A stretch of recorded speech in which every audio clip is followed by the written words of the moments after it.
नोंथांमोना नायनानै लादो नै सिरजं गिवां होनोलै दालांनि नामा नै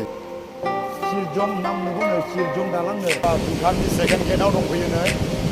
नायनानै लादो बे जाबाय भुटाननि सेकेन्ड गेट ओरै थाङोब्ला थिम्फु मोनहैबाय डाइरेक्ट थिम्फुआव थांबाय बे लामाया जोङो नै ओरैनिफ्राय फैदों नै बेखौ बारलांनो मोनदे आरो ओरैनिखौहाय ओरैबायदि गोजौ नै हाजोफ्रा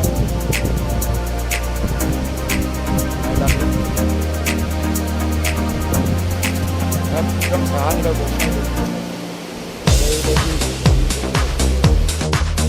बै नुहुरनाय गेटआनो जाहैबाय सेकेन्ड गेट अफ भुटान लद्रा दायो जोङो नैबे गेटआव जोबथा फैबाय बे गेटनिफ्राय जोङो थांफिननोसै दा गेलेमफुं टाउनाव इन्डियायाव ओंखारहैनोसै जोङो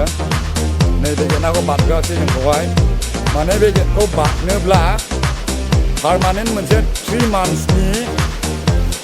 पासपर्ट बानायनांगौनो पासपर्ट 3 मासनि बे गेटखौ बारनोब्ला आरो बै नुहुरनाय दान्दाया नैखौ बारनो मोनाखिसै नोङो दा बेखायनो नैबावनो दान्दिसे सिनारि लानाय जाबाय आरो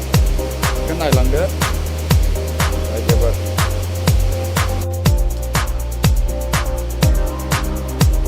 ओरैबायदि गोथौ नै दैया